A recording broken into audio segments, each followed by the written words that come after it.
তো সেখানে ওটা বেশ নামকরা হাসপাতাল ছিল। তো ওই হাসপাতালে ওখানে জায়গা ছিল না, ফলে ওনার আগ্রহের কারণে ওনাকে নিচেই একটা বিছানা করে দেওয়া হয়েছে, আর পাশেই ছিল আর একটা বেড ছিল। আর ওই বেডের মধ্যে যিনি আছেন তিনি আরো অসুস্থ, উনি নড়াচড়াই করতে পারেন না, উনি তো হাতটা নাড়তে পারেন না, পাটা নাড়তে পারেন না। তো দুজনেই শুয়ে আছেন। এক সময় ও নিচের জন ওনাকে জিজ্ঞেস করছেন, ভাই আপনি কি জেগে আছেন? তো শব্দ নেই। ওরা আবার ডাকলেন, ডাকার পরে উনি উত্তর দিলেন, হ্যাঁ আছি। তো দুজনে না দেখেই কথাবার্তা বলছেন। তখন বলছেন যে আপনার কেমন লাগতেছে? তো উপরে যিনি আছেন উনি জিজ্ঞেস করছেন, আপনি কেমন আছেন? উনি বলছেন যে আমি তো ভাই এরকম অবস্থায় কোনো নড়াচড়া করতে পারি না। তারপর ওনাকে জিজ্ঞেস করছেন, ভাই এখন দিন না রাত? বলছে এখন তো ভোর হয়েছে। তো বলছে যে আপনার ওখানে তো জানালার পর্দা দেখা যাচ্ছে, উপরেটা দেখা যাচ্ছে নিচের থেকে। বলছে ওখানে কি আছে জানালার ওদিকে? বলছে চমৎকার একটা পাশে একটা নদী আছে, এবং ওই নদীটার পানিটা খুবই স্বচ্ছ দেখা যাচ্ছে, আর সেখানে একটা বড় বট গাছ আছে, বট গাছ থেকে কিছু পাতা ঝরে পড়তেছে, সম্ভবত একটু একটু কুয়াশাও মনে হচ্ছে। তো নিচের জন্য একটা দীর্ঘশ্বাস ফেলে বলল, আহ যদি একবার দেখতে পারতাম এই দৃশ্যটা। আবার জিজ্ঞেস করে আরেকদিন, ভাই আজকে কি কি এখন কয়টা বাজে? বলছে এখন বিকাল 3:30। তো এখন কিরকম? বলছে চমৎকার রোদ, অসাধারণ রোদ, অনেকগুলো পাখি প্রজাপতি ঘোরাঘুরি করছে, এবং ওদের পাখা চাপটার কারণে ওই পাখা যে সমস্ত পাতাগুলো সেগুলো ঝরে ঝরে পড়ছে, আর ওগুলোর উপরে দেখা যাচ্ছে যে একদম সাঁই সাঁই করে ওগুলো সমুদ্রের মধ্যে ওখানে চলে যাচ্ছে। প্রতিদিন এরকম গল্প করে, প্রতিদিন গল্প। আর এই নিচের লোকটা আস্তে আস্তে চিন্তা করলো, ওই লোকটা তো বেশি অসুস্থ, সে তো মনে হয় বেশি দিন বাঁচবে না। যদি সে মারা যায় তাহলে আমি বলবো যে এই জায়গাটা আমাকে দেওয়ার জন্য। এবং সে মনে মনে চিন্তা করতে লাগলো, ওই লোকটা যাওয়ার সময় হচ্ছে না কেন, তাহলে আমি যেতে পারতাম। এবং একদিন সত্যি সত্যি লোকটা মারা গেল।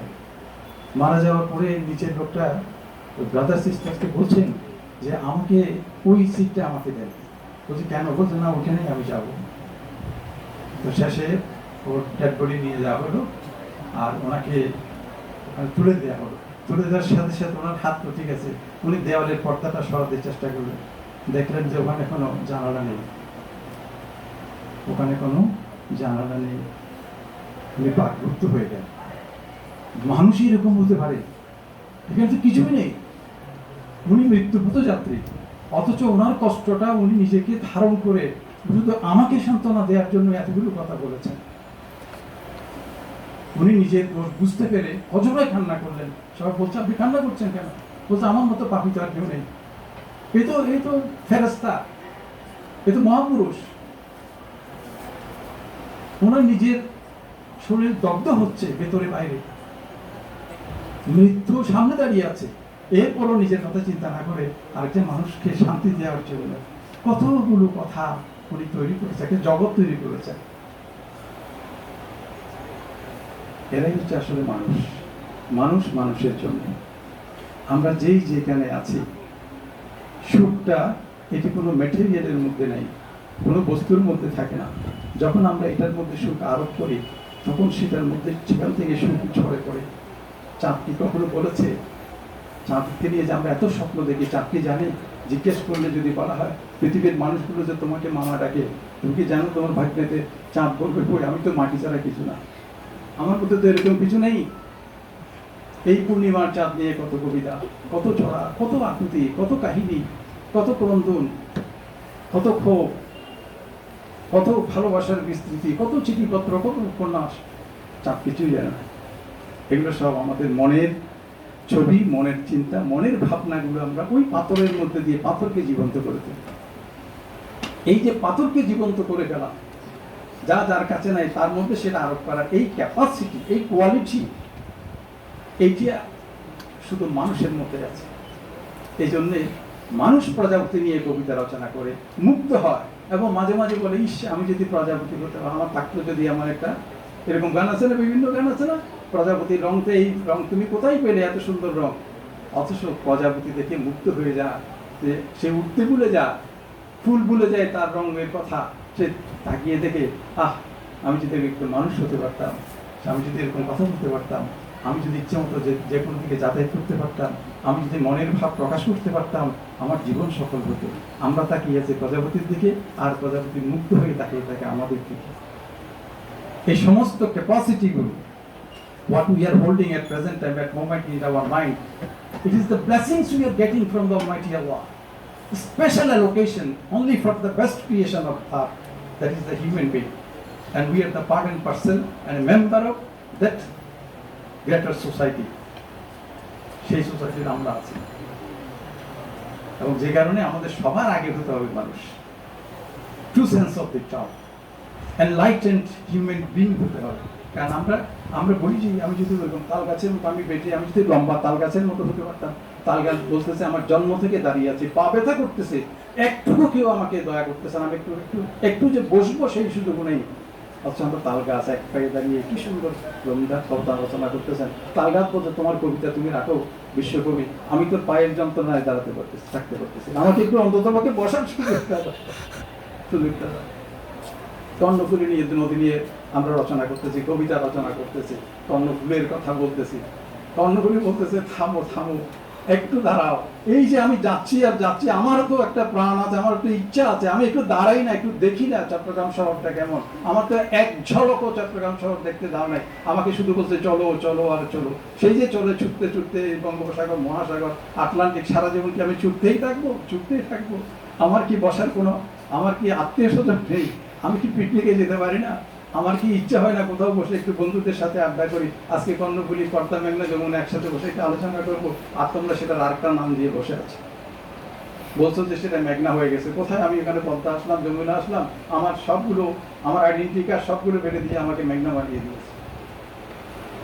এগুলো সবকিছু কিন্তু ক্যাপাসিটিটা ওগুলোর মধ্যে না, সবগুলো মানুষের মধ্যে, আপনাদের প্রত্যেকের মধ্যে, একদম প্রত্যেকের মধ্যে। আর চ্যালেঞ্জিং, প্রত্যেকের মধ্যে। ওই যে বললাম, একটা কলম দিয়েছে, কিছু কালি দিয়েছে, আমার কালিটা আমি নিয়ে বসে আছি, পকেটে মোবাইল আছে, পুরো বাড়িটা শূন্য খুঁজতেছি মোবাইল করি, পরে দেখা গেল মোবাইলটা আমার পকেটে। ওই কালিটা আমাদের প্রত্যেকের পকেটে আছে। Remember it. If you are not satisfied for this today, remember it is you who created, who made this today in the yesterday. আজকের দিনটা যদি আপনি সন্তুষ্ট না হন, what you are getting in terms of any form, anywhere, any type, any shape, it is you who is responsible for that. আপনি নিজেই, আমি নিজেই এটার জন্য দায়ী। কারণ আজকের দিনটা আমি গতকাল তৈরি করেছিলাম। আজকে যে রেজাল্টটা বেরিয়েছে সেটা আজকের পরীক্ষা না, সেটা গতকাল যেটা লিখেছিলাম তার পরীক্ষা বেরিয়েছে, সেটার জন্য। So I have to prepare myself with a good plan, organized, systematic, logical plan for today first. যদি এই একটা দিনকে আমি সাজাতে পারি আমার আগামী দিন সম্পর্কে, I am confirmed that today will be the brightest day in my life. Only for one day. একটা দিনের জন্য। আমি এই কলেজে ছিলাম, সেই কলেজে ছিলামটা আমার কাছে একসময় মনে হয়েছিল যে এই সময়টা তো যাচ্ছে না, মাঝখানে 23টা বছর চলে গেছে। তারপরে সেটা 22 বছর হবে নাকি 24 বছর হবে, 24, তারপরে সামনে যাবে, এটাকে আর পেছানো যায় না। তো those who are in the war field, আপনারা যারা এখন যুদ্ধের মাঠে, whether what post you are holding, that's not the matter. Time you have at this moment, that is the most important, very critical, very important. To redesign your life, to remake your life, you have to take the real, actual initiative from core of your heart, from the core of your heart. There should not be any deviation from the expected line. যেই লাইনটা আমরা চিন্তা করছি সেখান থেকে কোনো deviate কিছু হবে না। Our life is not to show others I am doing. Our life is not to show others that I am doing. It is for make myself as a bundle of benefit. আমার জীবনটা হবে bundle of বেনিফিটের জন্য, so that others will get satisfaction, peace, happiness, justice, inspiration, motivation to redesign their own life. আমার জীবনটা হবে অন্য মানুষের জন্যে, যাতে করে অন্য মানুষরা আমাকে দেখে আমি কথা বলি, আমি দাঁড়িয়ে থাকি, আমি চলি, আমি চিন্তা করি, আমি লিখি, আমি আঁকি, আমি গাই, সব কিছু যেন অন্যের জন্য একটা উৎসাহব্যঞ্জক ব্যাপার ঘটে যায়। যেমন করে এ পর্যন্ত আমি কত গোলাপ বাগানে গেছি, কোনো গোলাপকে আমি একটা শব্দ তাকে দিয়ে কথা বলাতে পারিনি। যা বলেছে আমি নিজে বলেছি, তুমি খুব সুন্দর, তোমার সুবাস খুব সুন্দর, তোমাকে দেখতে খুবই ভালো লাগতেছে, অনন্য অসাধারণ, আমার আত্মমুখের জন্য তোমাকে নিয়ে যাব, সব বলি, কিন্তু সেই গোলাপের কোনো কথা নেই। আমি শুনিনি, আপনারা শুনেছেন কিনা জানি। এবং সেও একথাও বলে নেই আমাকে একটু করে চট্টগ্রাম শহরে নিয়ে চলো, সারাগি পাহাড়ে ওখানে আমাকে নিয়ে যাও, ওখানে নিয়ে আমাকে বিক্রি করো, এ পর্যন্ত কোনো গোলাপ বলে নাই। অথচ আমরা মানুষেরা যখন দেখলাম a substance object having beautiful traits, characteristics to satisfy and to provide satisfaction, pleasure, happiness, আমরা নিজে নিয়ে আসছি ওকে, কোথায় নিজে গিয়ে নিয়ে আসছি, এবং এমন সুন্দর করে প্যাকেট করে যাতে করে গোলাপ যেন না ভাঙে। তাহলে আমি যদি মনে করি সমাজের মধ্যে, দেশের মধ্যে, জগতের মধ্যে, সভ্যতার মধ্যে আমি একটা জায়গা পাবো, তাহলে সেখানে আমাকে জায়গার জন্য না দৌড়ে আমাকে I have to develop myself first, like rose, হাসনা হেনা, রজনীগন্ধা, এভারেস্ট। এভারেস্টকে এত হয়েছে আমরা এভারেস্ট করি, আমি তো একটা রাতেও কোনো এভারেস্টের কোনো কবিতা শুনি নেই, কোনো কথা শুনি নেই, সেটা নিশ্চুপ দাঁড়িয়ে আছে, গুণ অর্জন করি এবং সেটা নিয়ে দাঁড়িয়ে থাকি। যদি এটা হয় তাহলে প্রশান্ত মহাসাগর, বঙ্গোপসাগর থেকে যে জলীয় বাষ্প 15 কোটি কিলোমিটারের দূরের সূর্য, যেটাকে বাষ্পায়িত করে মেঘ তৈরি করে, সেই মেঘ যখন ঘুরে ঘুরে যায় ওখানে, সে বলে ওখানে গিয়ে যায় আমি যাব, তোমাকে অতিক্রম করে যাব, কিন্তু পারে না, ধাক্কা খেয়ে আবার এখানে ফিরে চলে আসে। কিন্তু এই জন্য আমি এখনো পর্যন্ত এভারেস্টের কাছ থেকে কোনো এরকম ক্লেম করতে শুনি নাই যে আমি এতগুলো মেঘকে এখান থেকে ধাক্কা দিয়ে, ঘাট ধাক্কা দিয়ে ওদেরকে সরিয়ে দিয়েছি, আমি এখানে ঠাই দাঁড়িয়ে আছি, আমি যে এত কন্ট্রিবিউশন করলাম, সেই কন্ট্রিবিউশনের বদলে আমাকে কোনো রিওয়ার্ড তোমরা দিচ্ছ কেন? হিউম্যান বিইং দাবি করেছে? দাবি করে নাই। This is the universal track. এই ট্র্যাকে যদি আমরা থাকতে পারি, তাহলে সে আপনার প্রয়োজনে আপনি সক্রেটিসের কথা বলবেন, এরিস্টটলের কথা বলবেন, টলস্টয়ের কথা বলবেন, রবীন্দ্রনাথের কথা বলবেন, কাজী নজরুলের কথা বলবেন, ক্ষুধার কথা বলবেন, লেবুশিয়ার কথা বলবেন, ওয়ার্ল্ড ফেমাস যত ব্যক্তি আছে, আসলে every task is very small, সমস্ত কাজেই খুব ছোট, is equal to MC square, very very tiny, smallest abstract ever in the world, invented by the human being. যতগুলো গবেষণা হয়েছে তার মধ্যে সবচেয়ে ছোট যেই অ্যাবস্ট্রাক্ট, সেটা হচ্ছে is equal to MC square. Very simple, nothing, কিচ্ছু না, যে কেউ লিখতে পারে, বাচ্চারা ছোট হলে is equal to MC square লিখতে পারে, কিন্তু সেটা লিখে বিশ্ব কাঁপিয়ে দিয়েছেন। আজকের এই সবাই এখানে বসেও আমরা এই কথাটা শ্রদ্ধার সাথে স্মরণ করছি। Every task is very small. ছোট কাজ করছেন বলে অবহেলা করবেন না, নেভার নেভার। কারণ আপনার এই ছোট কাজটা যখন পৃথিবীর অনেক সমস্যা সমাধান করবে, তখনই সেটা শাইনিং হয়ে যাবে, সেটা গ্লোরিয়াস হয়ে যাবে, সেটা ম্যাগনিফিসেন্ট হয়ে যাবে, সেটা আনপ্যারালাল হয়ে যাবে, সেটা ম্যাচলেস হয়ে যাবে, সেটা ইউনিভার্সাল হয়ে যাবে। So never neglect even the matter of stippling while you are doing the serious job. যত সিরিয়াস কাজ করবেন, we must concentrate with all of my efforts, quality, capacity, orientation, knowledge, experience, just to make it best man can. মানুষ পারে এই রকমের মধ্যে শ্রেষ্ঠ জায়গায় নিয়ে যাওয়ার জন্য এক জায়গায় ফোকাস করবেন, লেজা পশ্চিম। আর সেটা না হয়ে যদি আমি সর্বত্র বিছানার চাদরের মতো নিজেকে জীবন সাজাই, বাতাস আসলেই উঠে চলে যাবে। আর যদি ডিপ টিউবওয়েল বানাই, তাহলে মুখটা নিয়ে গেল, নিচেরটা থাকলে সেটা খুলে দিলে আবার ওখান থেকে পানি বের হবে। আমাদেরকে ডিপ টিউবওয়েল হতে হবে, যে যেখানে আছি ডিপ টিউবওয়েল হতে হবে। Once a student asked his professor, "Sir, who is the best among us? Who is the wise man?" The professor replied, "He is the wise man who knows something from everything and everything from one thing." আমার কাছে এটাকে unique কথা মনে হয়।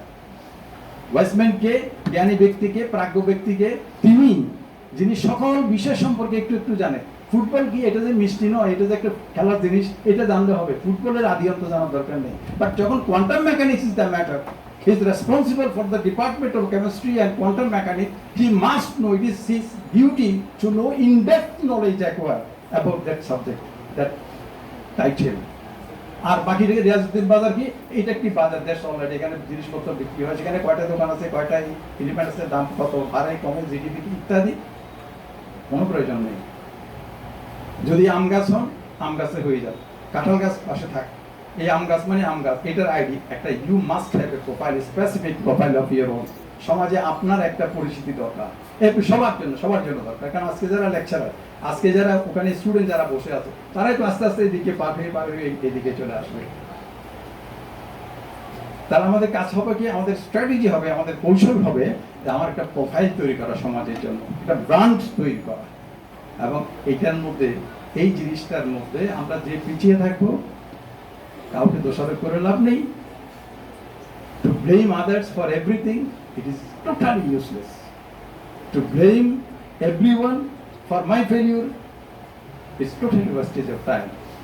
Take responsibility for the development, personal development on your own shoulder. এই কাঁধের মধ্যে আপনাকে তৈরি করার দায়িত্বটা কাঁধে নেন।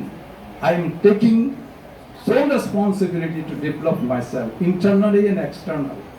আপনি সেগুন কাঠ হয়ে যান, দাঁড়িয়ে দাঁড়িয়ে শুধুমাত্র পানি শোষণ করেন, পলিমাটি থেকে, সূর্য থেকে অক্সিজেন, তাপ নেন, অক্সিজেন নেন, তারপরে এগুলোকে কার্বন ডাইঅক্সাইড এগুলো বের করে দেন, তারপরে ডেভেলপ করেন, নিচে করেন, ইত্যাদি করেন। সবকিছু ধ্যানমগ্ন হতে হবে। কারণ সেগুন কাঠ, পটবৃক্ষ যখন দাঁড়িয়ে থাকে সারা রাত, সে চিন্তা করেন আমার পাশে তো দুর্বাঘাস, তো এত সবই দুর্বাঘাস, আমি কেন বটগাছ হবো? কারণ আপনি যদি কারোর সাথে কম্পারিজন করেন, accept yourself, if you compare yourself with others, বটগাছ দুর্বাঘাসের সাথে তুলনা করার মতো, সে কোনো উৎসাহ পাবে না, তো কোনো দরকার নাই, সে সারা জীবন দুর্বাঘাস হয়ে চলতেছে। আর আমি একলা কেন এই দায়িত্ব নেব, এত বটগাছ কেমন হলো, এত ঝড় আমি কেন আটকাবো? যদি ঝড় হন তাহলে বটবৃক্ষ নাম পাবেন। আর যদি দুর্বাঘাস হয়ে যান, কিছুক্ষণ ভালো লাগবে, যখন দু চারটা শিশির সকালবেলা ওখানে জমবে, ভালো লাগবে, কিন্তু সূর্য ওঠার সাথে সাথে সেই দুর্বাঘাসের স্বপ্ন বাতাসে মিলিয়ে যাবে। আর যখন ভালো একটা যদি কোনো প্রাণী আসে, সে দেখবে যে এখানে তো মজার খাবার আছে, তখন আপনি যে কোথায় চলে যাবেন তার কোনো ঠিক থাকবে না। So remember it, forget about your limitations. Your limitation বলতে কিছু নাই, এগুলোর ক্ষেত্রে লিমিটেশন কি আছে? লিমিটেশন আপনার ভিতরে আছে, বাইরে না। কারাগার বাইরেরটা এত বেশি সমস্যা না, কারাগার ভেতরটা বেশি জটিল। যেটা we have made imprisoned within our mind, external যে জিনিসটা আমরা দেখি, এটা can be broken at any moment, but internal যে আমাদের মাইন্ডসেট যেটা আছে, সেইটা বাইরে থেকে কেউ বুঝতে পারে না। আপনার যদি কাঁদতে ইচ্ছে করে, একেবারে ছাদের উপরে গিয়ে জ্যোৎস্না লাগবে রাত্রে, এখন বর্ষাকাল, শ্রাবণের সন্ধ্যায় আপনি কান্না করেন, চোখের পানি জলবিন্দুর সাথে মিশে একাকার হয়ে যাবে, আপনি নিঃশেষিত করেন, কষ্টগুলো চলে যাক আপনার ভেতর থেকে, আবার নতুন করে জাগ্রত হন। যেমন করে গ্রীষ্মের পরে যখন আবার সব কিছু শুকিয়ে যায়, আবার যখন বৃষ্টি নামে, তখন মাটি থেকে প্রত্যেকে জানি সব সবুজ গাছগুলো একদম তত্তরিয়ে উঠে আসে। আপনার মধ্যে সেই শক্তি আছে, আপনি পারবেন, অবশ্যই পারবেন। আপনি চোখ বন্ধ করেন, isolate you from others, just to develop yourself. কারণ এই রেসপন্সিবিলিটি যারা কাঁধে নিতে পারে নাই, তারা পৃথিবীতে টিকে থাকতে পারে নাই। সবসময় আপার চেম্বারের দিকে খেয়াল রাখবেন, যেখানে মানুষ কম সেখানে থাকবেন, যেখানে মানুষ বেশি আছে সেখানে আপনি ভাড়া পাবেন না। আপনি যদি আমার যদি রিক্সাওয়ালা হই, আর যেখানে রিক্সা বেশি থাকে মানুষ, সেখানে তার কমে যায়। কারণ এটাও তো অর্থনীতির নিয়ম, যে সাপ্লাই বেশি হলে দামটা কমে যায়। সাপ্লাই যেটা কম সেটা হোক, সাপ্লাই কিসের কম আছে? ভালো মানুষের সাপ্লাই কম। সুতরাং আমরা ভালো মানুষ হওয়াটা বুদ্ধিমানের কাজ। ভালো মানুষ দুনিয়াতে কম, আমরা সবাই চাই, কিন্তু সংখ্যায় কম। সুতরাং সাপ্লাই যেখানে কম সেখানে থাকায় বুদ্ধিমানের কাজ, ডিমান্ড থাকবে, ডিমান্ড থাকবে।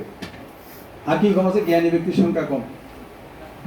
True sense of the term, সত্যিকার অর্থে জ্ঞানী ব্যক্তি, যেটা আমাদের সোসাইটিকে ডেভেলপ করতে হবে, আমাদের সমাজকে নেতৃত্ব দিতে পারে, সেরকম লোকের সংখ্যা কম। আপনি ওইটা বেছে নেন। ইন্দিরা গান্ধীকে জিজ্ঞাসা করছিলেন যে আপনার জীবনের সেরা কথাটা কি? বলছে আমার দাদিমা আমাকে বলেছিলেন যে যেখানে মানুষ কম সেখানে থাকবে। তো বলছে সেটার অর্থ কি? সেটার অর্থ হলো সৎ মানুষ কম, জ্ঞানী মানুষ কম, ভালো নেতা কোন, তুমি সবসময় সেখানে থাকবে। আমি সারাদিন এটা মেনে চলেছি এবং এটাই পরে আমি সাফল্য লাভ করেছি। আমি বুঝতে পেরেছি যে এই জায়গায় থাকলে হবে না, আমাকে আমার জায়গা আমাকে নির্মাণ করতে হবে এবং ওই জায়গায় আমাকে পৌঁছাতে হবে। The upper chamber is always vacant. Remember, upper chamber is always vacant. আমরা দেখেন এখানে বসে আছি না, খালি কোন জায়গায় নিচে না উপরে, উপরেরটা খালি, ফলের উপরেরটা খালি। যত উপরে যাবেন মসজিদে যে মিনার থাকে সেটা নিচে মোটা থাকে, আস্তে আস্তে শেষ পর্যন্ত কি হয়, একদম চিকন হয়ে যায় না, একদম চিকন হয়ে যায়। আপনি যত উপরে যাবেন তখন দেখবেন যে আপনার জনসংখ্যা সেখানে তত কম। এবং সংকটের নিজেকে এমনভাবে তৈরি করেন, সংকটের মোকাবেলা করা চেয়ে সংকটের উপরে থাকাটা আরো বুদ্ধিমানের কাজ। কোথায় চলে যাবেন? ঝড় বৃষ্টি তুফান হয় ম্যাগের নিচে, সবগুলোর ম্যাগের নিচে। 10 নম্বর সিগন্যাল ম্যাগের নিচের জন্য, 10 নম্বর সিগন্যাল কিন্তু ম্যাগের উপরের জন্য না। ম্যাগের উপরে দেখবেন যে অভাবিত সুন্দর বিশাল মাঠ, সবুজ সুন্দর মাঠ, একেবারে হৃদয়ে জুড়িয়ে যায় এরকম চমৎকার মাঠ। ওখানে সূর্য খেলা করে, আর আছে উপরে তারা, আর নীল আকাশ আছে। আপনি উপরে চলে যান আপনার যোগ্যতায়, আপনার সক্ষমতায়, আপনার অভিজ্ঞতায়, আপনার রিলেশনশিপে, আপনার নেটওয়ার্কের মাধ্যমে, আপনার চিন্তার মাধ্যমে উপরে চলে যান। সেই ক্যাপাসিটিটা একমাত্র অর্জন করতে পারে, সেই ক্যাপাসিটিটা রিয়েল লাইফে সাকসেসফুলি ইমপ্লিমেন্ট করতে পারে একটা মাত্র স্পেসিস মানুষ, আর কেউ পারে না, আর কেউ পারে না। যার কারণে বিশ্ব সাহিত্যের মধ্যে আপনি কোথাও পাবেন না যে পৃথিবীর সর্বশ্রেষ্ঠ একটি কবিতা, একটি লাইন রচনা করেছে অন্য কোনো প্রাণী। কোনো প্রাণী পারে নেই, মানুষ পেরেছে। অথচ আপনার আমার শরীরে 39 ট্রিলিয়ন আছে ব্যাকটেরিয়া, 37 ট্রিলিয়ন আছে আমাদের দেহকোষ। দেহকোষের চেয়ে ব্যাকটেরিয়া বেশি। সুতরাং আমি যখন এখন বলবো যে ওসমান সাহেব হ্যান্ডশেক করবো, দেখবো যে ওসমান সাহেবেরও হচ্ছে যে সব ব্যাকটেরিয়া, আমার মধ্যে সব ব্যাকটেরিয়া। তা আমি কোথায়? আমি তো ব্যাকটেরিয়ার সমষ্টি। ইভেন দ্যাট আমার আইডেন্টিটি অন্য প্রাণীর থেকে সংখ্যায় বেশি হলেও আমরাই কিন্তু সেরা। আর সেই শ্রেষ্ঠত্বের ক্যাপিটাল, রাজধানী হচ্ছে আমার চিন্তা। আমার চিন্তা এই কানের ভিতরে 1300 গ্রাম যে জিনিসগুলো আছে এর ভিতরে, এটাকে আমরা কালচার করি। এটাকে কালচার করতে পারলে তাহলে দেখা যাবে আমরা এমন একটা জায়গায় চলে যেতে পারবো, পৃথিবীর সভ্যতা আমাদের কথা চিন্তা করবে। আমরা আজকে একটা প্ল্যান করি, আজকেতে আমি চেঞ্জ হয়ে যায়। If you cannot change yourself, you cannot change the world. আমরা সবাই অস্থির, সব সময় আমাদের আলোচনার মধ্যে দেখা যায় লায়ন শেয়ার হচ্ছে যে এখানে এই ভুল করছে, এটা একে হচ্ছে। আমি হচ্ছে বাংলাদেশ ভুলধরা সমিতির সদস্য, সবাই চারিদিকে শুধু ভুল দেখতেছি। এটা একটা wrong idea. You can't change others, what you can only change yourself. আমি আমাকে চেঞ্জ করতে পারি। আরেকজন দাঁত ব্রাশ করে না, সেটার জন্য অস্থির হয়ে লাভ নাই। আমি কাজ করলে আমার দাঁতটা আমি ব্রাশ করতে পারি, সেটা আরেকজনের নখ লম্বা, এটা করে আমি চিৎকার করে লাভ নাই। আমার নখটা হাতে আমি লম্বা করি। আরেকজনের কথাটা সুন্দর হচ্ছে না, সেটা চিন্তা না করে আমারটা আমি সুন্দর করি। এই কথাটার মধ্যে আমি চলে যখন যাবো, অন্তত পক্ষে আমি শুদ্ধ হবো। আমার সাথে আমার ছেলে মেয়েরা, আমার আত্মীয় স্বজন, আমার পরিবার পরিজন, আমার বন্ধু যারা আছে, তাদের মধ্যে এই সৌরভটা ছড়িয়ে পড়বে। সুতরাং আমার মধ্যে যে আতরের বোতলটা আছে, ঢাকনাটা খুলে সবসময় একটু একটু করে নিজে লাগাই, আস্তে আস্তে করে অন্যদেরকে লাগাই, দেখবেন সমাজটা সুন্দর হয়ে যাবে। Take responsibility, never blame others. পৃথিবীতে ব্লেমার খুব বেশি, শুধু সারা পৃথিবীতে আমার জন্য হুইজ রেসপন্সিবল, আমার জন্য বন্ধু দায়ী, আমার জন্য এই আইন দায়ী, আমার জন্য এটা দায়ী, ওটা দায়ী, সব দায়ী। সবগুলো কেসের মধ্যে শুধু সবার, কিন্তু পরে দেখা গেল যে এই কেসের মধ্যে মূল কাজটা যেটা, সবাই দায়ী আমার চশমা খুঁজে না দেওয়ার জন্য। পরে দেখা গেল আমার চশমা ঠিকই আমার জায়গায় আছে, শুধু আয়না ভেঙে গেছে বলে আমি মনে করছি চশমা নেই। Who's responsible? I am the responsible person. এই কথাটা যখন আপনি অ্যাকনোলেজ করবেন, before any treatment, a patient must acknowledge he is not in the right track, physically and mentally. রোগীকে আগে স্বীকার করতে হবে যে আমি অসুস্থ। যদি রোগী বলে যে আমি সুস্থ আছি, তা ডাক্তারের কাছে যাবো কেন? এরকম সিলেটের মধ্যে একজন কথা আছে, একটা শুনছিলাম যে ডাক্তারের কাছে গেছে, যখন সবাই ধরে নিয়ে গেছে যে যেতে চাচ্ছে না, তখন ডাক্তারের কাছে গিয়ে বলছে যে ডাক্তার সাহেব দেখেন তো আমার কি অবস্থা। তো বলছে আপনার কেমন লাগে? আপনি জিভ বের করেন, আপনার মুখ দেখে নাক দেখে বলতেছে, চুপ করে আছে। বলে আপনি কথা বলেন না এখন। বলছে আপনাকে আমি ফিস দেবো না। আপনাকে ফিস দিলে আপনি তো আমার থেকে কি রোগ আছে বের করেন, আমি বলে দিলে তো আপনাকে ফিস দেবে কেন? ফিস আপনি আমাকে দেবেন। আমি একদম চুপ করে, আমি কিছুই বলবো না। আপনি বের করেন, এটা হবে না। আমার কেসের কথা আমি যতটুকু জানি, অ্যাডভোকেট অতটুকু জানে না। আমি জানি যে সংকটটা কোন জায়গায় আছে। তো আমরা একটু নিজের দিকে তাকাই, এটাকে রিফ্লেকশন বলে, রিফ্লেকশন, যে নিজের ভিতর চিন্তা করা, আজকে সারা থেকে দিনটা আমি কেমন করে কাটালাম। কারণ আপনার খাতাটা কাটতে হবে, এখানে মিস্টেক যেগুলো আছে, এরর যেগুলো আছে, সেগুলো রিমুভ করতে হবে from the system, and you are the responsible for that. আপনি আপনার খাতা কাটার জন্য বেস্ট ব্যক্তি, না হলে আপনার ক্যালকুলেশন খাতা